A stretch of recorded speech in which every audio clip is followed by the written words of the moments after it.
What's up everybody, Joe here from Hard Hustle Printing, and what I want to do in this video is show you how to fix your trimmer if you are having issues with it. So we're going to be looking at two different areas on the MT1501, but if you have probably any embroidery machine, it's probably going to be the same concept on any one that you have. And then since you have it open, I'm going to show you the areas that you want to focus on when it comes to oiling the machine. So with that being said, let's not waste your time and let's get into this video. So here we are with the MT1501, and if you already know or if you don't know, your trimmer is located underneath this needle plate right here. Whenever you did your training with Racoma, they probably mentioned to open up this right here, pull your bobbin out, and you just set it to the side so we don't lose it, and then take an aerosol can or whatever you have to blow this out to get any of that debris or any of the trimmings from the thread that get left as it starts to embroider, and the little trimmings get left behind inside of there. I have this right here. I'll put a link down below. If you guys are interested in this, you guys can order the aerosol cans that are pressurized and do it. It's just going to be expensive over time. You could pay for this. I think it was like $20 some. Like I said, I'll put the link down below if you're interested in this. So what we do every 4 to 6 hours, or at the end of the day, if we forget because we're too busy, we take this here. It's got a little switch, it's got a light on here, so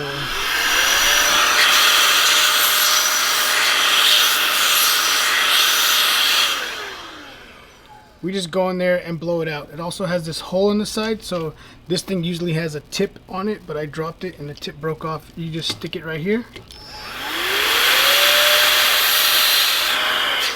and if there's any thread left inside of that, it will blow out. So when it comes to this, you want to make sure you blow it out. Racoma shows you that, I believe, during the training, but what they don't show you is they don't tell you about this top plate and how to remove it. But it is simple. There's 2 screws right here on top. You're going to have this screwdriver is going to be inside of your toolbox that you get. This screwdriver is good so that you can come in here and you can loosen these up. I've purchased one of these.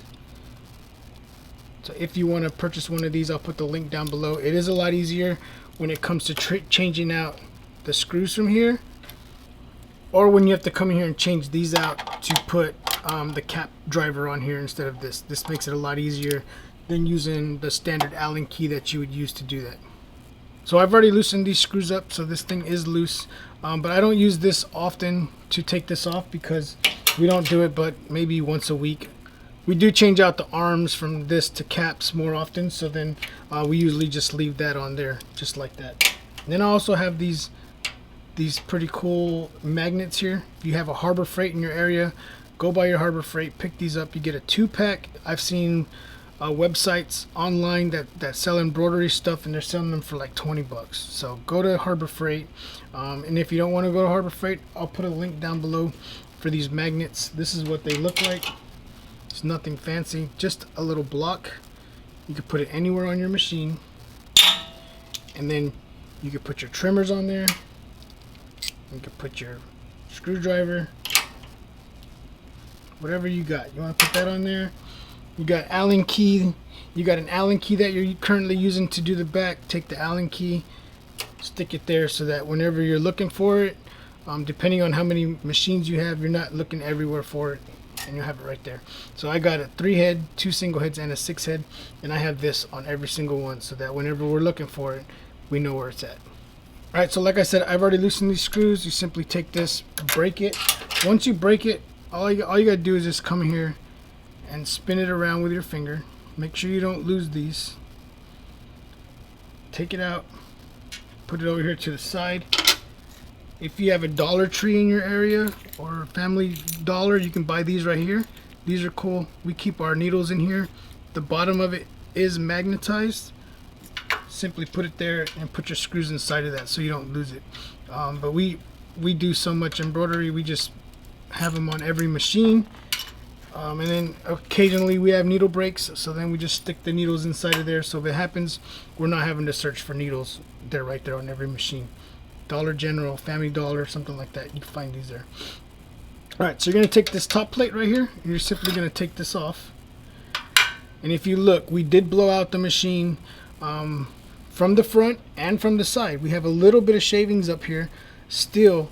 If you can see it, let me grab this you can see right here, we still have some shavings inside of this. So this, if you don't check this area right here, this buildup can get really built up inside of there. And if it gets really built up inside of there, your trimmer may not work. I've had it happen one time where there was so much inside of here that the trimmer went out, the shavings went forward, and the trimmer would not go back. So if you're having that issue, make sure you take off this top plate and check there. And then again, we're just going to take our air, and then you'll see when I do this, it's going to blow it out.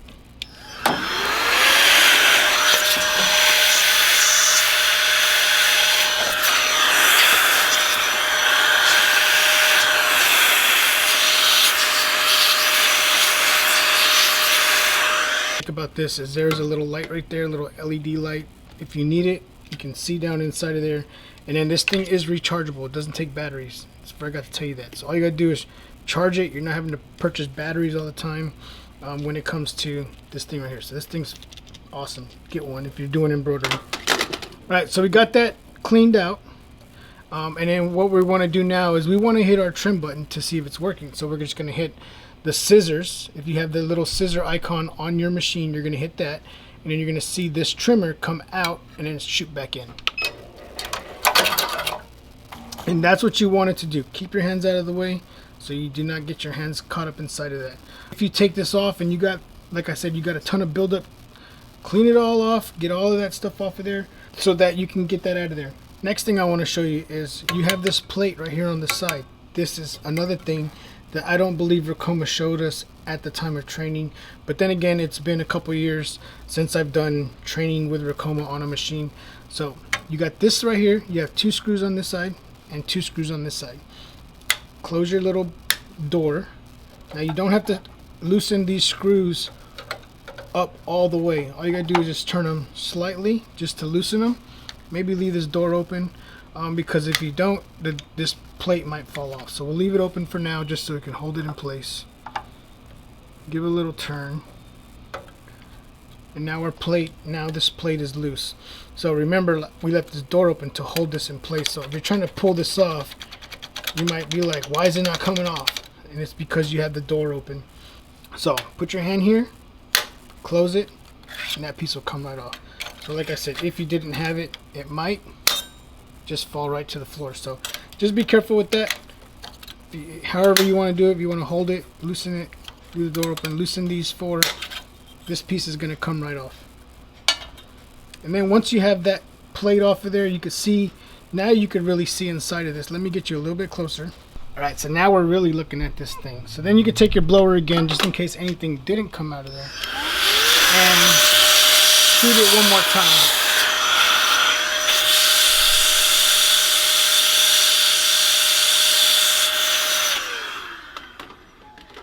Now back inside of here where this thing goes, there's a bar that runs all the way through this right here.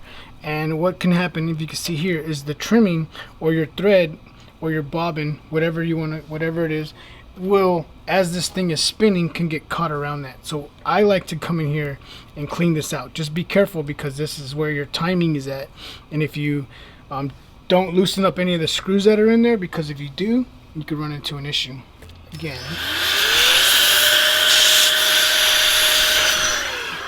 See, you'll have thread like this that can get caught up in there. So just check it.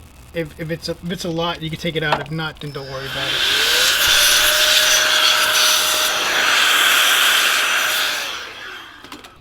Right. So once you got all that cleaned out, you got this little brush that comes in your toolbox also. So you can always take this, come in here, clean all this extra lint that you see coming out of here now.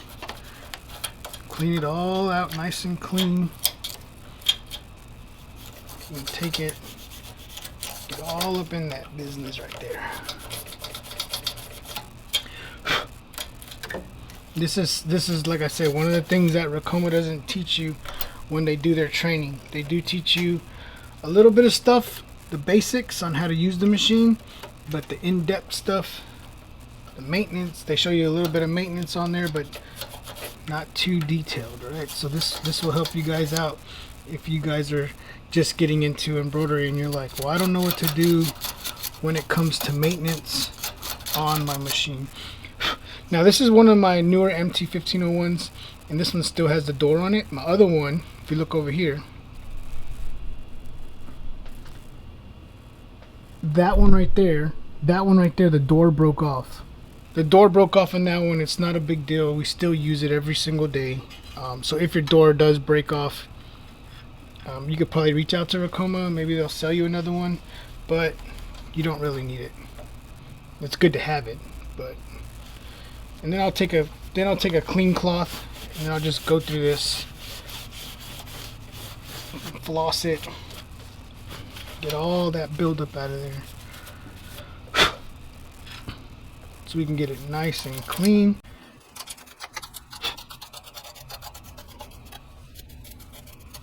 Good to go. Hit our trim button again. Everything's still good.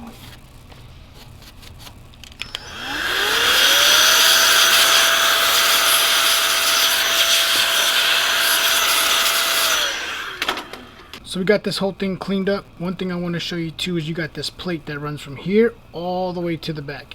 You got 2 screws up here and 2 screws in the back, just like this. And the reason I'm telling you that is because this bar that you can see right here runs underneath this, which pushes your trimmer out and then back in, pulls it back in. So if this bar were to come off of this little nub right here, you'd have to get it back onto that, and in order to do that you have to loosen these 2 screws right here and put that nub back on top of that. So you'll see when I hit the trim right now, you're gonna see this bar go out, pushing the trimmer out and then pulling it back in. So as you saw, this thing shot it out and pulled it back in. So if you look inside of here and you see that this bar is off to the side, that's when you're going to want to loosen these 2 screws and fix that piece right there. So what we're going to do next is we're going to go ahead, since we have this open, is oil the machine. If you have a machine and you're consistently using it, Racoma recommends that you oil it every 4 hours. So we usually do it 4 to 6 hours, somewhere there. If we forget because we're just super busy, we'll do it, make sure that we do it by the end of the day. So make sure you're at least doing it once a day, but Racoma does recommend for you to do it every 4 hours. So whenever you got your machine, you got a little squirt bottle that came with it, has a tube in the inside that shoots out the oil. It's very difficult to control the amount of oil that you're squeezing out of that, because you don't know how much oil is inside of that long tube whenever you're doing that. I've replaced mine with these right here. I'll put a link down below, and this makes it super easy to just do one or 2 drops. So you'll see if I come here, they recommend just 3 drops. I'm not even doing anything, and it's just coming right out slowly, and it's very controlled, unlike the ones that they send you where it doesn't come out until you squeeze the bottle, and then whenever you squeeze the bottle, it's everywhere. So just be careful with that. I'll put a link, like I said, I'll put a link down below for you guys if you're looking for something more controlled like this here. We're gonna put 2 or 3 drops in there.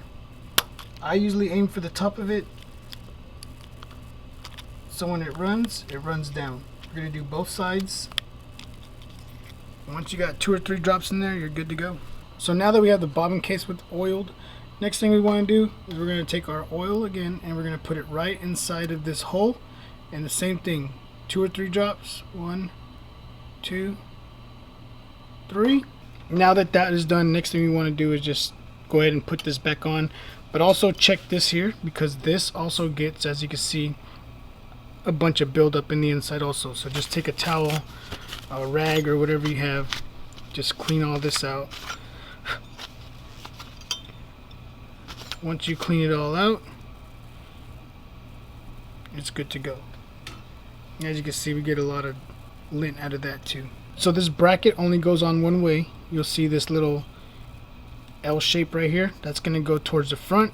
Also, this hole always goes to the right side when you're standing in front of it. So now we're going to go ahead and put it back on here. Same concept as taking it off. You can't put it on with the door open.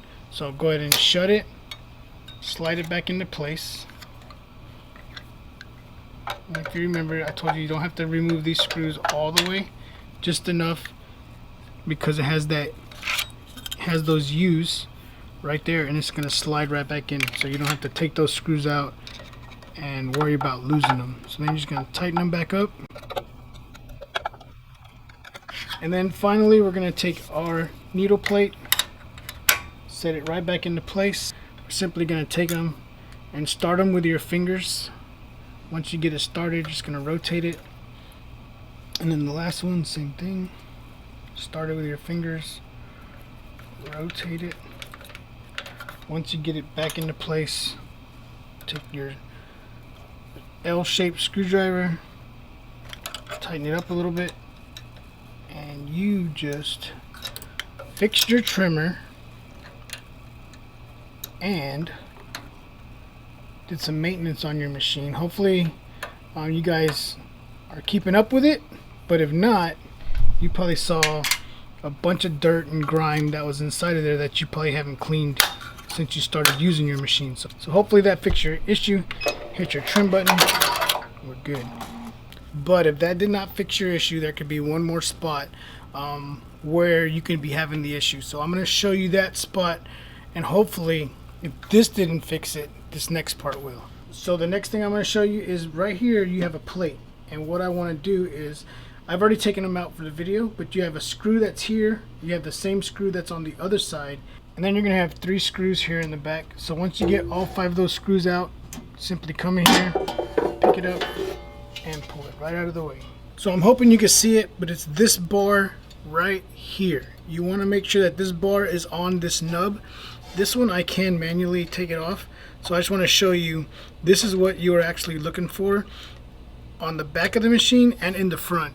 So you want to make sure that this bar is not dangling off to the side. You want to make sure that it is sitting on top of this nub, which is going to then trigger your trimmer. So if this is on this nub and you hit your trim button, you will see that this piece will go in and out. So what I'm going to do right now is I'm going to hit that trim button, and you're going to see this piece go out and then back in.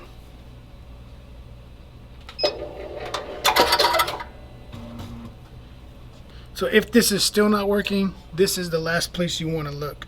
So right here we have the motor for the trimmer. So this motor down below is so that when you hit the trim button, you're going to see this, and then when this spins away, you're going to see the light turn back off. But when it finishes its rotation and lands back here, the light's going to turn on. So let me hit the trim button so you can see what I'm talking about.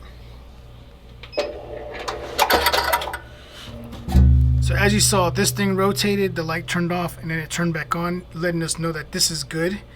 So I'm gonna hit the trim button one more time, and hopefully everything's in focus. You'll see this spin. As this spins, it kicks this out, causing the trimmer to go out and then come back in. So hopefully if it was something that was caused back here, either this up here or this down here, hopefully that fixed your issue. The next thing I want to do is, since we have this open, you want to check your gears inside of here, making sure that you do have grease inside of here. If you don't have grease in there, you might want to add some grease depending on how much you use it or how long you've had your machine.